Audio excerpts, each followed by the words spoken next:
Yes, here at the Terrace Restaurant of the Intercontinental Hotel, this is Jeff Koinange Live. If you're just joining us, my guests are the best political tag team in television. PLO, Lumumba, Barrack, Muluka in the house to try and help us demystify and deconstruct Saba Saba. And let's face it, I'll say this from the get-go. This is not a show about attacking any one individual. We just want to talk about what Saba Saba was all about and moving forward. Start tweeting at Barrack M, at Barrack M, at Koinange Jeff. PLO is still on analog, but we'll get him to get on Twitter at some point. The hashtag is JKL. Gentlemen, welcome to the show. Welcome to the show. Okay, so let's face it, Saba Saba was kind of like putting a pin and pressing it on a balloon, and the whole thing just fizzled. I mean, there was a crescendo. We were talking about earlier on. There was a crescendo in the build-up to Saba Saba. And then what happened, Barrack? The following day, in the language of poetry, would say there was a diminuendo that we ascended. And you know, when you talk about these things, crescending and diminuending, that you are talking about the mountain giving birth to a ridiculous mouse. Remember, Aesop was talking about the mountain in labor, that the mountain is in labor, and the mountain is making a lot of sound and fury, and the mountain gets everybody frightened, and they're wondering what's going to happen next. But even the mountain doesn't know what's going to happen next. It's only that it's in labor, and the following day there's a little crack, and what comes out is an irritating little mouse. Yes, that's what happened, and I think that's not something that was altogether unexpected, because we are talking about very serious issues, very legitimate issues, issues that occupy the mind of the Kenyan citizen, issues that demonstrate, even from the rallies that we saw all over the country, that Kenyans are waiting for somebody to tell them something that can remove them from the current despondency. I think there's despondency. We cannot pretend about that. That the issues which the core leaders have been talking about are fairly legitimate issues, but the fashion in which they were treated, and eventually the kind of denouement that they ended up on at Uhuru Park across the road from where we are was one that trivialized the whole issue, and one starts wondering what will happen next. Absolutely. PLO, let's face it, it was pretty anticlimactic, wasn't it? Of course, Saba Saba was a mistake. The organizers of Saba Saba know it was a mistake. As Barrack has rightly said, the issues that we are talking about are legitimate. Insecurity is a legitimate issue, unemployment is a legitimate issue, corruption is a legitimate issue. All these things are legitimate. But the tragedy that we saw in the run-up to the Saba Saba is that the political players who are playing very trivial politics with very serious issues. And believe me there were areas in this country where it was believed that Raila Odinga would be the President of the Republic of Kenya on the 7th. And I think that that is a tragedy. It was a build-up that was completely unnecessary. And the tragedy, therefore, is that we as a country have followed a very dangerous path, where political leaders stand on the podium and promise people who are genuinely expecting serious things, that things are going to happen in a particular way. When I listen, for example, to Honorable Odinga saying that Parliament is rogue, and parliamentarians are there, and they say nothing about it. When I listen to Honorable Odinga saying that Parliament is a forum for discussing trivial things, when I listen to Honorable Odinga saying that the Constitution permits anybody to declare a public holiday, when I listen to Orengo claiming that he, like Mahatma Gandhi and Martin Luther King Jr. are moving in the right direction in mass action, then I say they don't know what they are talking about, and in private they know that what they did was wrong. That is not to say that the other side was right. the administration of this country ought to tackle those issues. The other thing that I found very unfortunate, when the president of any country invites you to tea, that is a euphemism for discussion. And you don't trivialize it. And you don't look at the president of this country as Uhuru Muigai Kenyatta. You may not like Uhuru Muigai Kenyatta, but he is for the time being the president of the Republic of Kenya, whose office ought to be respected. And it pains me, therefore, to see that serious issues are being trampled underfoot for very short-term political interests. But I don't blame Honorable Raila, I don't blame Honorable Kalonzo, I don't blame Moses Wetangula. Their followers have treated them like demigods, and they now think that they are gods who can do no wrong. We are also to blame. It's almost like a Greek tragedy, isn't it, Barrack? And you are Mr. Greek philosopher. It's like a Greek tragedy, because let's refer to your article in last Saturday's Standard. You literally, you broke it down when you said in your own words, let Jubilee allow Raila Odinga to fry in his own fat. Yeah, Jubilee, of course, gave Raila Odinga the kind of psychological advantage that he wanted. There are many ways of looking at this whole saga from the day when Raila Odinga arrived in the country. In fact, we can go to the day that Raila left the country, or just slightly before that, that there was a debacle, there was a fiasco at Kasarani when ODM met, the national organs were dissolved, and they were supposed to conduct elections. The whole exercise ended in unprecedented failure, to be matched only by the election that Ford Kenya had in Thika some years back, and which unfortunately again had Raila Odinga as part of the drama. Well, those elections again ended up unpleasantly. This time round it was the same thing, and Raila Odinga then ships out of the country. He comes back. People are expecting that perhaps he's going to begin doing something about his political party. Meanwhile, his co-principals within CORD have been asleep. They've been in slumberland. Kalonzo Musyoka has been in slumberland. Moses Wetangula has been in slumberland. Raila Odinga comes back with the hats which are carrying his insignia. They are carrying his initials, RAO. He causes them to wear those hats.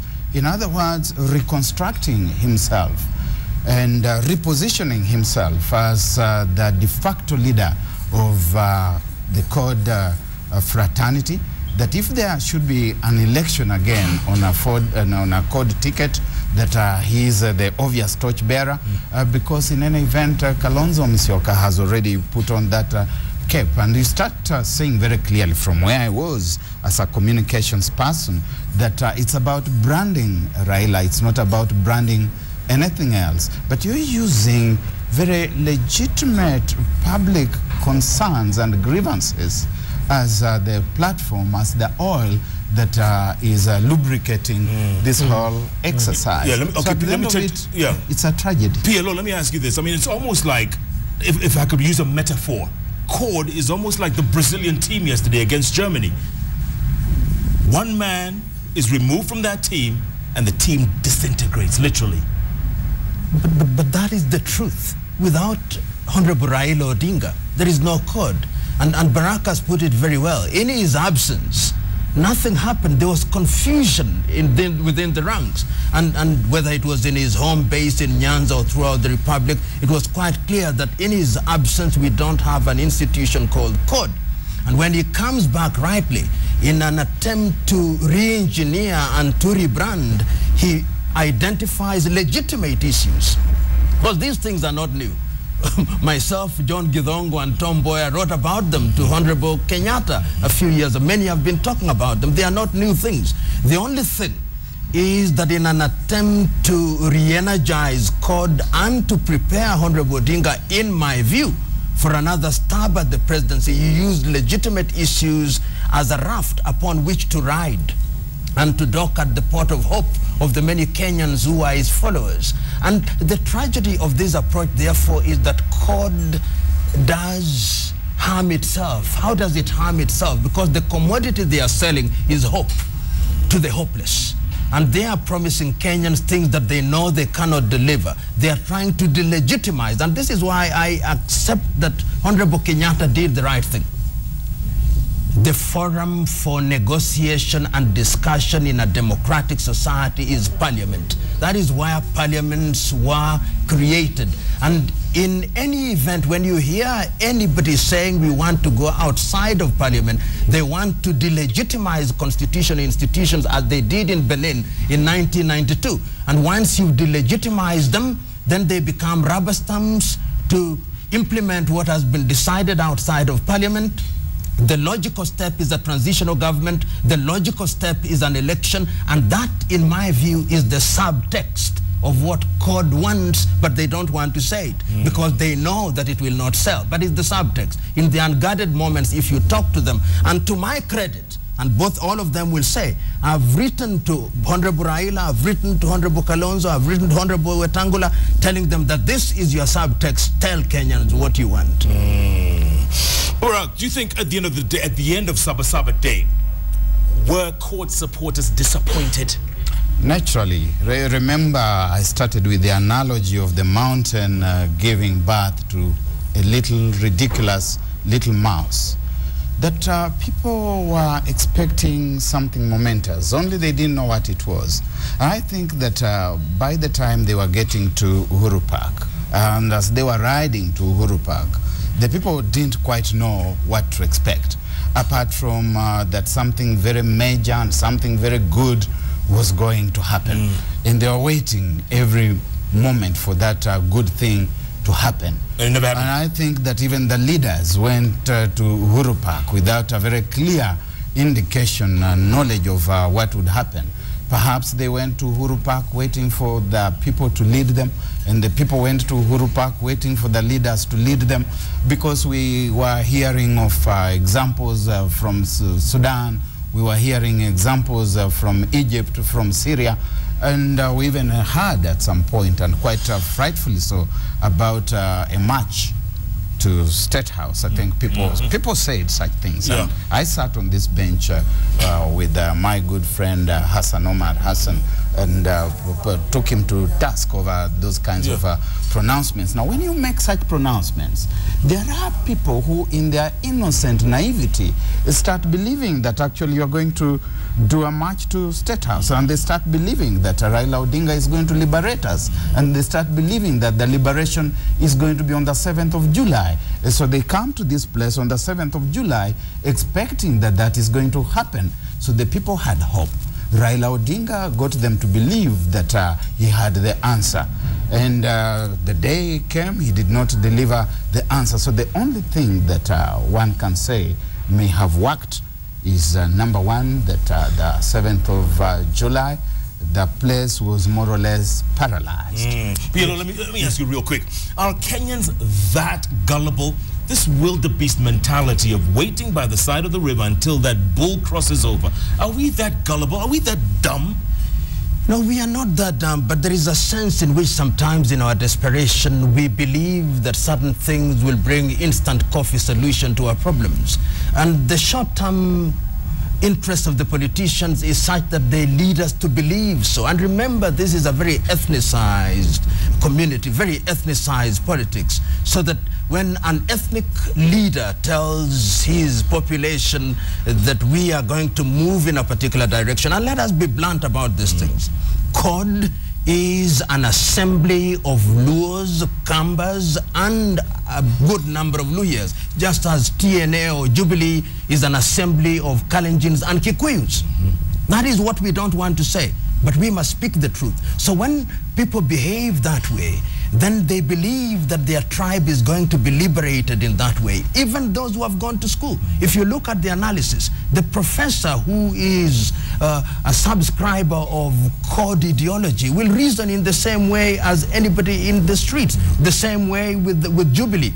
And that is the tragedy of this country. That is why this country never realizes its potential. So you'll find some of them using very rosy terms such as mass action, which they don't understand, or if they understand, they distort. Yeah. And the net effect, therefore, is that we lose every opportunity and the issues are drowned in this sea of confusion. And we come with things. Now we have something very equivalent to Okoa Jahazi, something that has now been hatched. Is it Okoa Kenya? This is yet another thing that is creating false hope. It's very equivalent to Okoa Jahazi of Safaricom. Permit me to say with due respect. But is it what we need? You also hear about referendum. The question is, are any of those things referendum questions? Hold that thought. And they are not. Hold that thought. I want to talk about the referendum right now, but we've got a live call in from Member of Parliament for Tetu, Honorable Ndungu Githenji. Mheshimiwa, you are live on JKL. Talk to me. Good evening, gentlemen. I'm very amused to hear my brother Patrice, analogize Okoa Kenya to Okoa Jahazi. It's exactly the same. It's just brand lifting. But you can see this Sabasaba agenda and the whole packaging of what the court was trying to do with Sabasaba is really belying the democratic credentials. It actually exposes the anarchistic and anarchic roots of the people behind this whole incident. You see that when they complain about IEBC, it's completely disingenuous. Raila Odinga was in the government when they crafted IEBC. He was in the forefront of the constitutional reform agenda and the creation of IEBC as an institution. Now he doesn't want it. This from a man whose own party could not even complete their own internal democratization process. They scuttled their own elections. Okay, that was Honorable Ndungu Githenji, MP for Tetu there, and he made some really valid points. Gentlemen, I want to talk about those after the break. IEBC and the referendum. They want a million. Can we wake up one morning and just say, I want a referendum? Is that how it works? Hold the thought. Yes, we hold the thought. At Barrack M, at Koinange Jeff, the hashtag is JKL. We are demystifying and deconstructing Sabasaba and talking about a way forward. We know there are issues and challenges this country faces, but is this the way to go? Chef Koinange live from the Terrace Restaurant of the Intercontinental Hotel takes a break. We'll be back with the best political tag team television in the movie.